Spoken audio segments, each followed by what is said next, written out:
My name is Joe Owen. I live, breathe and teach leadership skills. In this programme, I'm going to meet a deputy head considering headship, but reluctant to take the final step. The question is, could she really do it?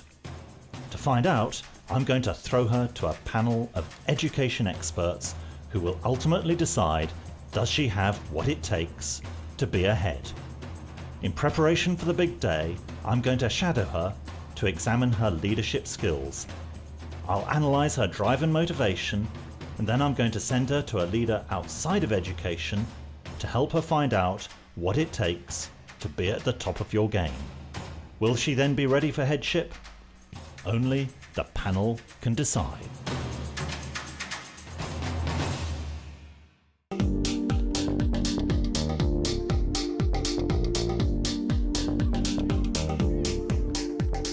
Emma Penza has been a teacher for 9 years and a deputy head at Woodbury Down Primary School in East London for the past 4 years.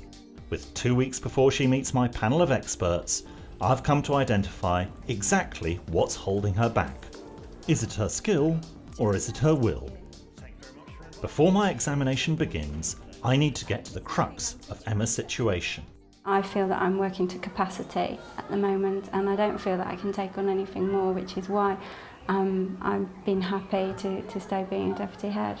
Shadowing Emma's busy schedule should give me the insight I need. First off, she's teaching reception class. 2, 3, 4! Oh, well done, we've got that one right. Excellent. Emma evidently loves being in the classroom. I'm wondering whether that love of teaching is also preventing her from taking the next step. To find out more about what's holding her back, I need to speak to some of her colleagues. So do you think Emma could do the job? I think absolutely she could. She's got all the skills. She's had so many different experiences of, in terms of like leadership and management, but it's just having the confidence to be the boss. You ultimately are the key person, you're the head teacher. That's the good thing about it, and it's also the frightening thing about it and the thing that can keep you awake at night. Taking the step to headship is undoubtedly daunting. To do it, you've really got to want it. The question is, why doesn't Emma want it? Her colleagues think it's confidence. She thinks it's capacity. She looks like she's ready to me. This is full of contradictions. I need to get to the bottom of her hesitation. I think it's time for a chat. Tell me about delegation. How are you on that? I do delegate some things, but other things I also think it's faster to do it myself, and I know the result I'll get when I do it myself. One of the reasons that delegation is so important is that drives your ability to manage your work-life balance or to not manage it. So tell me about how you see work-life balance at the moment and when you become a head. Okay, well, at the moment I'm working to capacity. I think if I became a head teacher, my workload would increase and therefore my work-life balance, I wouldn't have a work-life balance. We've interviewed Liz Robinson, who is a head in Southwark, who faces the same issues of work-life balance and has found ways of managing it. So when I first started, I was working probably more like a 60-hour week initially, but I do less than that now. I probably would do about 50 hours. Moving from 60 hours a week to 50 hours a week, would that be acceptable? That sounds good. The question is, how does she actually do that? But I think you do, as a head, have a choice about how long you work. Crucially, it's about how you empower the people around you so that you're not, as the head, having to drive everything forwards. There are other people who are kind of spinning the plates for you as well. I think she has a point, certainly, about empowering people around you, getting them to spin the plates either with you or for you. Okay, easier said than done, isn't it? It is. All right, we may have to have a look at how you can do that even better. Emma clearly needs to learn how to delegate better in order to get her work-life balance in order. It's time for her to meet another leader to show her what it takes to be at the top of the game. This could just be the catalyst that helps her unleash her potential to become a successful head.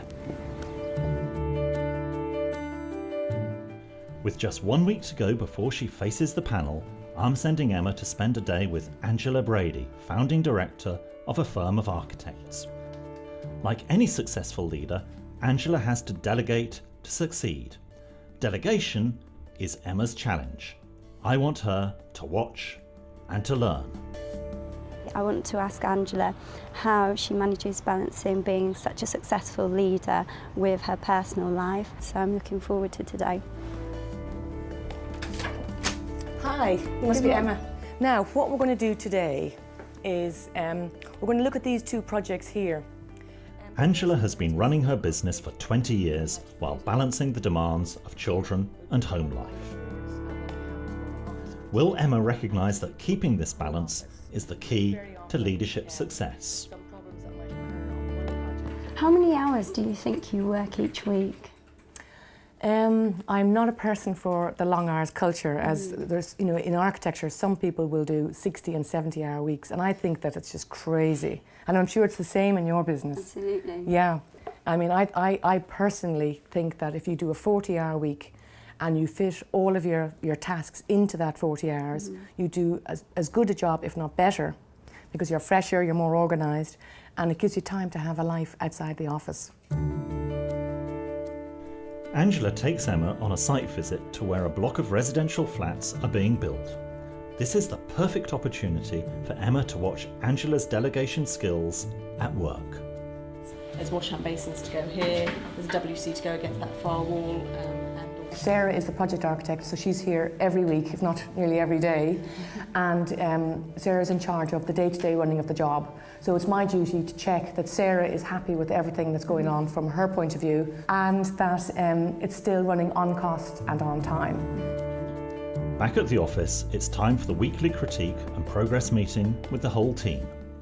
We don't want to be restricted by what's happening underneath to make the top of the building more interesting. So The day is drawing to an end, and Emma has one last opportunity to get some words of wisdom from Angela on being a leader and having a life as well. To get us through the planning stage, and that's key. What's holding me back in terms of moving on to be ahead is the issue about work-life balance. That's very interesting, because the work-life balance, I would have thought that if you become a head, surely you would have less hours because you can delegate more. If you have a good team, you've got trust in your staff, then the role should be so much easier for you. You've actually got to give time for yourself, because if you're a happier person, you'll be happier at work and your staff will be happier and you'll be doing a better job. It is possible to be top of your job and have kids and have a very good work life and a brilliant social life. So go for the lot, I would say. What fantastic advice. And what more do you need? The power of delegation and good work-life balance. And they're clearly the two things that she's very worried about. And I think that they are things that she can resolve. I think it's interesting what she said about work-life balance and about delegation, and she's certainly given me a lot of food for thought. Today's been really useful. Meeting an inspirational leader outside of the education context has been very eye-opening. I've learned a lot.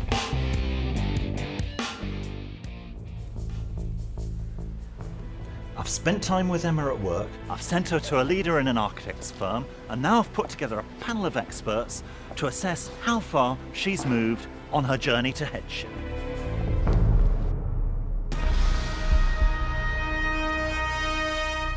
Emma has most of the skills to make it to the top job in education, but can she show she has them all, and that she really wants to do it? My carefully selected panel of education experts chosen from governing bodies, industry recruitment, and outstanding schools are going to find out. This is Emma's moment of truth. My selection panel is next door, and I'm going to watch her from in here. What I want to see is, can she show she's really got the motivation to become a head teacher? Let's see how she does.